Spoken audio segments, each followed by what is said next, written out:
నేను టెట్కి ప్రిపేర్ అవుతున్నాను.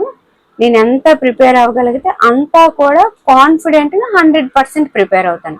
సిలబస్ మొత్తం కంప్లీట్ చేయలేకపోయినా నేను చదివినంత వరకు నేను 100% ఫినిష్ చేస్తాను. నేను బాగా ఎగ్జామ్ రాస్తాను, నాకు వచ్చినవే వస్తాయి. ఒకవేళ రాకపోయినా నేను ఏది పెడితే అదే రైట్ అవుతుందని పాజిటివ్ థింకింగ్తో చాలా కాన్ఫిడెంట్గా ప్రిపరేషన్ మొదలు పెట్టండి. ఫస్ట్. రెండోది, రోజుకి ఎన్ని గంటలు చదవాలి అనే క్వశ్చన్ చాలా మందిలో ఉంటుంది. రోజుకి 24 గంటలు చదవడానికే కేటాయించే వాళ్ళు ఉంటారు. రోజులో కేవలం 5 గంటలు, 4 గంటలు, 3 గంటలు మాత్రమే చదవగలిగిన వాళ్ళు ఉంటారు. ప్రతి ఒక్కరూ వాళ్ళకున్న సమయాన్ని వాళ్ళు సద్వినియోగం చేసుకోవడానికి ట్రై చేయండి. వాళ్ళు ఎక్కువ గంటలు చదివేస్తున్నారు, నేను చదవలేకపోతున్నాను, ఈ వద్దు. ఈ రోజు నుంచి రోజుకు 3 గంటలు చదివావనుకో, అక్టోబర్ వరకు నీకు ఎంత టైం ఉంది. టెట్లో నువ్వు ఎక్కువ స్కోర్ చేయలేకపోయినా ఈ ప్రిపరేషన్ అంతా నీకు మళ్ళీ డిఎస్సికి యూజ్ అవుతుంది. కాబట్టి ఇప్పటి నుంచి రోజుకు 3 గంటలు, 5 గంటలు, 6 గంటలు ఎంత వీలైతే అంత చదవడానికి మాత్రమే ట్రై చేయండి. ఇది మీకు డిఎస్సిలో ఖచ్చితంగా ఉపయోగపడుతుంది. ఇప్పుడు నేను చదవలేకపోతున్నాను, టెట్కి అప్లై చేయకపోతే నువ్వు బుక్ తీయవు. ఫస్ట్ది అప్లై చెయ్యు, ఎలా వస్తే అలా వస్తుంది. ఒకవేళ ఈజీగా వచ్చింది అనుకో మంచిగా స్కోర్ చేసుకుంటాం, కష్టంగా వచ్చింది అనుకో డిఎస్సి ఎలా ఉంటుంది అనేది ముందే ఫేస్ చేస్తాం, దానికి అనుగుణంగా ప్రిపరేషన్ అనేది కంటిన్యూ చేస్తాం. 2 అంశాలు అనేవి నీకు ఉపయోగపడినవి. అలాగే ఇప్పుడు నువ్వు అప్లై చేస్తేనే ఓకే, నాకు ముందుకు ఎగ్జామ్ ఉంది, కొంచెమైనా ఒకసారి రివిజన్ చేద్దాం, చూద్దాం, సిలబస్ని ముందుకుండా చదువుదాం అనే ఒక మైండ్ సెట్తో ఉంటావు. ఎందుకులే, నాకు ఆల్రెడీ 120 ఉన్నాయి, 130 ఉన్నాయి అని నెగ్లెక్ట్ చేస్తావు అనుకో, ప్రిపరేషన్ అనేది అంతగా చెయ్యవు. అప్పుడు డిఎస్సి వచ్చినప్పుడు చదువుకుందామనే ఆ మైండ్ సెట్తో ఉండిపోతావు. నువ్వు అనుకుంటావు టెట్కి అప్లై చేస్తేనే చదువుతాను, లేకపోతే చదవనని. అప్లై చేస్తే ఒక విధంగా ఉంటుంది నీ మైండ్ సెట్, అప్లై చేయకపోతే ఇంకో విధంగా ఉంటుంది అనమాట. సో అది ఏం చేయాలనేది మీ ఒపీనియన్, నా ఒపీనియన్ నేను చెప్తున్నాను అంతే. ఓకేనా? హాయ్ అండి, నేను మీ Vahini. Welcome to our channel Tarak Vahini TET and DSC. ఈ ఛానల్లో ఏపీ టెట్ డిఎస్సి సిలబస్పై ఎవ్రీడే వీడియో క్లాసెస్ అనే ఉంటాయి. అండ్ వాటిపైన ఎయిమ్ ఫర్ డిఎస్సి అనే టెలిగ్రామ్ గ్రూప్లో ఫ్రీ ఎగ్జామ్స్ కూడా పెట్టేవాళ్ళు. అయితే ఈరోజు ఈ వీడియో చేయడానికి రీజన్ ఏంటంటే, మనకి టెట్ అనేది అతి తొందరలో ఉంది. సో ఎలా ట్రై చేస్తే మనం లక్ష్యాన్ని మనం చేరుకోవచ్చు, ఎలా చదువుకోవాలి, ఎలా డివైడ్ చేసుకోవాలి, రివిజన్స్ ఎలా చేయాలి, ప్రాక్టీస్ ఎలా చేయాలి, వీటన్నిటికీ ప్లానింగ్ ఏ విధంగా ఉంటే మనం సక్సెస్ అవుతాం అనేది ఈ వీడియోలో చాలా క్లియర్గా ఎక్స్ప్లెయిన్ చేసుకుందాము. ఆల్రెడీ టెట్కి ఏ సిలబస్ ఉంటుంది, ఏ సబ్జెక్ట్లో ఏ చాప్టర్స్ ఉంటాయి, ప్రతిదీ కూడా మీకు టెట్లో 0 to 100 అలా సిలబస్లో అనేది ఆల్రెడీ వీడియో చేస్తాను. సో ఆ సిలబస్ మొత్తం అందులో ఏముంటుంది అనేది క్లియర్గా చెప్పాను. దానికి సంబంధించిన వీడియోలు మనం ఎక్కడి వరకు చేసున్నాము అనేది కూడా చెప్పాను. సో ఆ వీడియో ఒక్కసారి చూడండి. ఈ వీడియోలో మనం ఎలా ప్లాన్ చేసుకోవాలనేది మాట్లాడుకుందాం. మనం ఏ సబ్జెక్ట్లో వీక్గా ఉన్నాము అనేది చూసుకోవాలి. టెట్కి ప్రతి సబ్జెక్టు మంచి ప్రయారిటీనే ఇస్తుంది.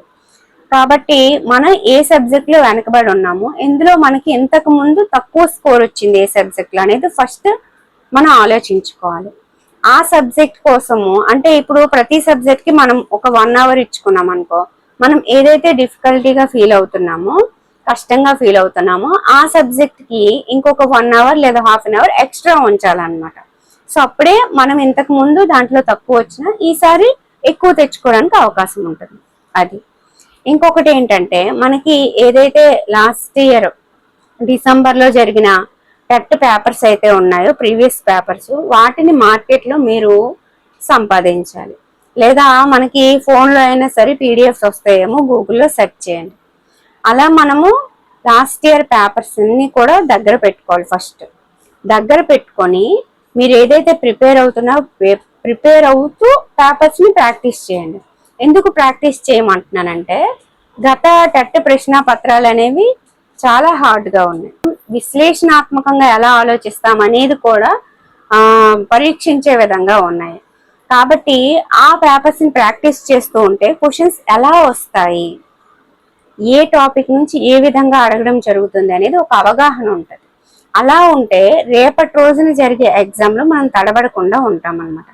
థర్డ్ వన్ ఏంటి అంటే, ఏ బుక్స్ చదవాలనేది కూడా నేను వీడియోలో క్లారిటీ ఇచ్చాను ముందే. ఏంటి, 2025 to 26 అకాడమిక్ ఇయర్ బుక్సే చదవమన్నారు. అంటే ఇప్పుడు ఈ సంవత్సరం స్కూల్స్కి వస్తున్న బుక్స్తో మనకు పని లేదు ఈ టెట్కి అయితే. ఓకేనా, అది క్లియర్. ఇప్పుడు మెథడ్స్ గురించి కూడా అడుగుతున్నది ఏంటంటే 2014 to 25 చదవమని చెప్పారు. సో మీ దగ్గర ఏముండాలంటే లేటెస్ట్ ఎడిషన్ అయితే పెట్టుకోండి. అప్పటి నుంచి ఉన్న బుక్స్ అన్ని గ్యాదర్ చేయడం అంటే మనకి కష్టం. కాబట్టి లేటెస్ట్గా ఏవైతే ఉన్నాయో ఆ బుక్స్ అన్ని కూడా పీడిఎఫ్స్ తీసుకోండి, లేదా మీ ఫ్రెండ్స్ని అడగండి, ఏదో ఒకటి చేయండి, దగ్గర అయితే పెట్టుకోండి లేటెస్ట్గా ఉన్న ఎడిషన్ అయితే. ఇది ఇంకొకటి ఏంటంటే చాలా మంది చేసే మిస్టేక్ నోట్స్ రాస్తారు. ఇది నోట్స్ రాసే టైం కాదు. వాళ్ళు మనకి 60 days ఇచ్చారు, నేను దాన్ని కట్ చేసి 50 daysకి మాత్రమే చేస్తున్నాను. ఎందుకంటే మనకి ఆల్రెడీ ఒక 5 days అయిపోయినాయి. ఇంకొక 5 days ఆగస్టులో 5 days తీసేయండి. ఎందుకు తీయమన్నాను అనేది తర్వాత చెప్తాను. సో నేనైతే 50 daysకి ప్లాన్ వేస్తున్నాను. ఆ 50 daysని 7 weeksగా డివైడ్ చేసుకుంటున్నాను.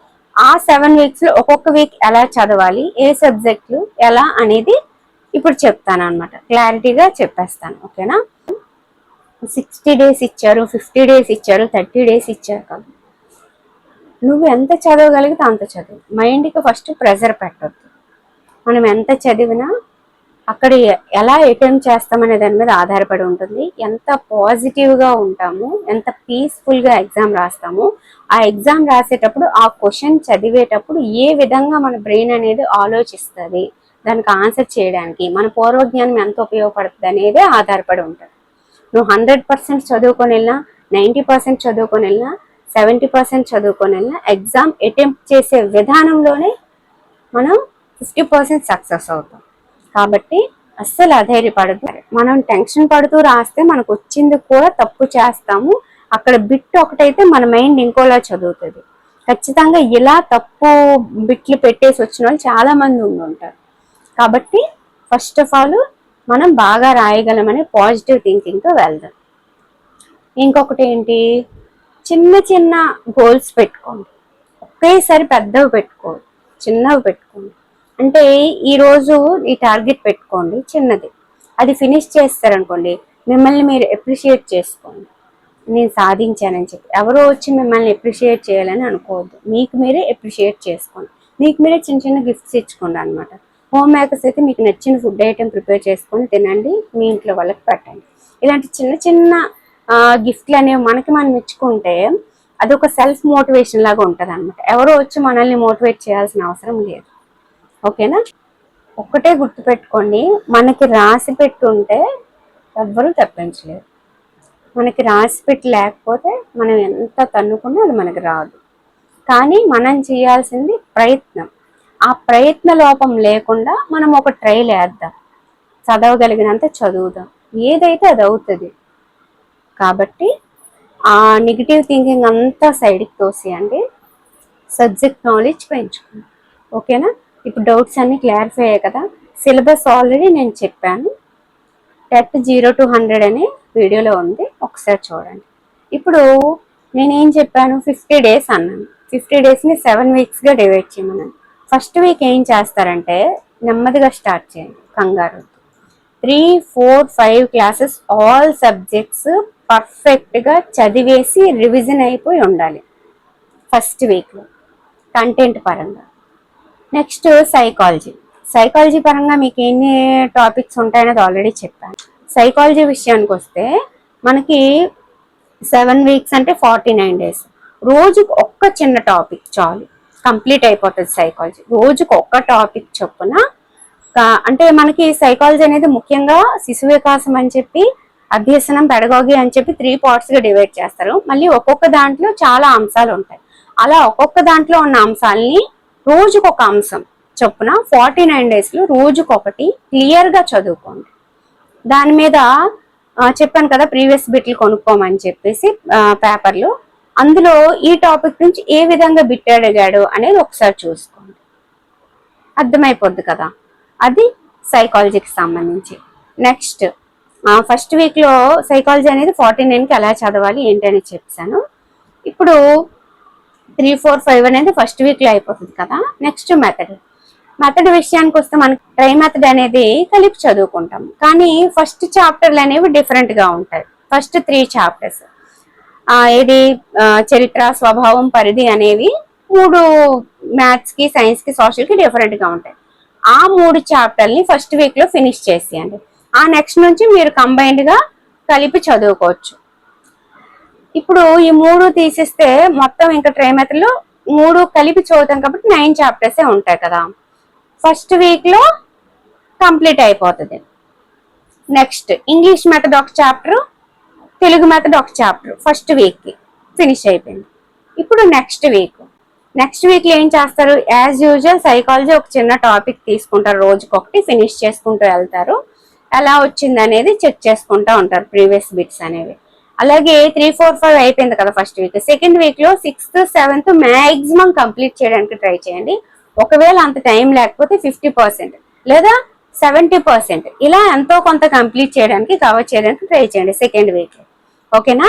అయిపోయింది కదా. తర్వాత ట్రై మెథడ్ కి సంబంధించి మనకి 9 చాప్టర్స్ ఉంటాయి. ఎందుకు? ఫస్ట్ 3 చాప్టర్స్ అయిపోయినాయి కదా, అవి తీసేయండి. టోటల్ 10 చాప్టర్స్ అండి ట్రై మెథడ్ కి. ఫస్ట్ 3 చాప్టర్స్ తీసేయండి, స్టార్టింగ్ చాప్టర్స్ డిఫరెంట్ గా ఉంటాయి కాబట్టి. మిగతా 9 సేమ్ ఉంటాయి కాబట్టి కంబైన్డ్ గా చదువుకుంటే దేనికి ఏది అనేది డిఫరెన్స్ కూడా తెలుస్తుంది అనమాట. సో మిగతా 9 లో వీక్ కి 2 చాప్టర్స్ చొప్పున చదవండి. ఇప్పుడు సెకండ్ వీక్ కి 2 చాప్టర్స్, థర్డ్ వీక్ కి 2 చాప్టర్, ఫోర్త్ వీక్ కి 2 చాప్టర్స్, ఫిఫ్త్ వీక్ కి 2 చాప్టర్స్, ఇలా మనకి 8 చాప్టర్స్ అయిపోయినాయి. స్టార్టింగ్ చాప్టర్స్ అనేవి ఫస్ట్ వీక్ లో అయిపోయినాయి. అంటే మీకు 5 వీక్స్ లో ట్రై మెథడ్ అయిపోయింది కదా. 5 వీక్స్ లో ట్రై మెథడ్ అయిపోయింది. 6, 7 వీక్స్ ఏం చేస్తారు? జస్ట్ రివిజన్ చేసుకుంటారు. అయిపోయిందా? ఇప్పుడు సైకాలజీ రోజుకొక చిన్న అంశం అని చెప్పాను. నెక్స్ట్ 3, 4, 5 అయిపోయింది. సెకండ్ వీక్ లో 6th, 7th అయిపోయింది. ఇప్పుడు ఇంగ్లీష్ మెథడ్, తెలుగు మెథడ్కి వచ్చేసరికి సేమ్ ఫస్ట్ వీక్ కాబట్టి, స్టార్టింగ్ కాబట్టి ఒక్కొక్క చాప్టర్ చదివారు. సెకండ్ వీక్ నుంచి అంటే వీక్ మొత్తం జస్ట్ 2 చాప్టర్స్ అంతే. 7 days లో 2 చాప్టర్స్ అంటే 3 days ఒక చాప్టర్, 3 days ఒక చాప్టర్, 7th డే రివిజన్ అయిపోతుంది అనమాట. అలా చేసుకుంటారు. అలా చేసేసుకుంటే మీకు 5 వీక్స్ లో మెథడ్ కంప్లీట్ అయిపోద్ది ఫస్ట్ది. నెక్స్ట్ కంటెంట్ విషయానికి వస్తే థర్డ్ వీక్ లో ఏదైతే 6th, 7th రిమైనింగ్ ఉందో అది 8th క్లాస్ స్టార్ట్ చేసి ఎంతో కొంత కంప్లీట్ చేయడానికి ట్రై చేయండి. థర్డ్ వీక్ అయిపోయింది. 4, 5 వీక్స్ లో 8th పర్ఫెక్ట్ గా 8th వరకు చదవడానికి ట్రై చేయండి. 8th వరకు ఎలాంటి ఇది లేకుండా, ఏది విడిచిపెట్టానని లేకుండా, రివిజన్ చేయలేదని లేకుండా 5 వీక్స్ లో 8th క్లాస్ వరకు కంటెంట్, మెథడ్స్, సైకాలజీ ఎన్ని అంశాలు అయితే అన్ని అంశాలు పర్ఫెక్ట్ గా కంప్లీట్ చేసి రివిజన్ చేయడానికి ట్రై చేస్తారు. అయిపోయింది కదా.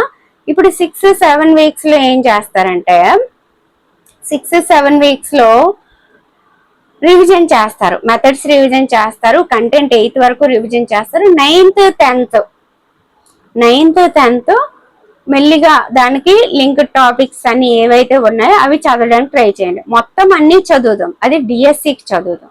ఇప్పుడు మనకు అంత టైం లేదు కాబట్టి ఏవైతే లింక్ టాపిక్స్ అని నేను చెప్పానో అవి చదవడానికి ట్రై చేయండి. ఆల్రెడీ వీడియో చేశాను, ఒకసారి చూడండి. ఓకేనా? అవి చదవడానికి ట్రై చేయండి. అంటే మ్యాథ్స్ లో ఏం చదవాలి, ఇంగ్లీష్ లో ఏం చదవాలి, తెలుగులో ఎలా చదవాలి 9th, 10th అనేది ఆల్రెడీ నేను వీడియో చేసి పెట్టాను. 9th, 10th లింక్ టాపిక్స్ అని ఆ వీడియో చూడండి, మీకు ఏం చదవాలో క్లారిటీ వచ్చేస్తుంది. ఓకేనా? ఇది విషయం అన్నమాట. సో ఈ విధంగా అయితే మనం సిలబస్ ని 7 వీక్స్ లో పర్ఫెక్ట్ గా కంప్లీట్ చేసుకొని అక్కడికి మనకి 6 days టైం ఉంటుంది. ఈ 6 days లో మళ్ళీ ప్రాక్టీస్, రివిజన్ అన్ని చేసుకుంటే సిలబస్ మంచిగా కంప్లీట్ అయిపోద్ది. ఇలా డివైడ్ చేసుకొని చదవండి. అలాగే రోజుకు దేనికి ఎన్ని గంటలు తీసుకోవాలి, ఎలా చదవాలి అనేది కూడా నేను ఆల్రెడీ చాలా వీడియోస్ అనేవి చేసేసాను. కానీ మళ్ళీ మీరు అడుగుతున్నారు కాబట్టి వీడియో చేశాను అనమాట. ఓకేనా? ఇలా 7 వీక్స్ డివైడ్ చేసుకొని మంచిగా చదవండి, మీరు ఖచ్చితంగా సక్సెస్ అవుతారు. ఫస్ట్ ఉండాల్సింది పాజిటివ్ థింకింగ్, నేను సక్సెస్ అవుతాను అది. రెండోది, నువ్వు ఎందులో వెనకబడి ఉన్నావో ఆ సబ్జెక్ట్ కొంచెం ఎక్కువ టైం కేటాయించి దాంట్లో తప్పులు లేకుండా చూసుకోవాలి. మూడోది, ప్రీవియస్ పేపర్స్ అనేవి పక్కన పెట్టుకొని నువ్వు చదువుతున్న టాపిక్ లో ఏ విధంగా బిట్ అడగడం జరిగింది అనేది అనలైజ్ చేసుకోవాలి. నాలుగోది, డైలీ రివిజన్ ఉండాలి. ఆ రోజు మొత్తం నువ్వు చదివేసి పడుకుని పోవడం కాదు, ఆ రోజు మొత్తం చదివింది మళ్ళీ ఒక్కసారి జస్ట్ ఒక అరగంట అయినా సరే అన్ని రివిజన్ చేసుకోవాలి. వీక్లీ రివిజన్ ఉండాలి. 6 రోజులు చదివింది 7వ రోజు రివిజన్ చేయాలి. మంత్లీ రివిజన్ ఉండాలి, ప్రాక్టీస్ ఉండాలి.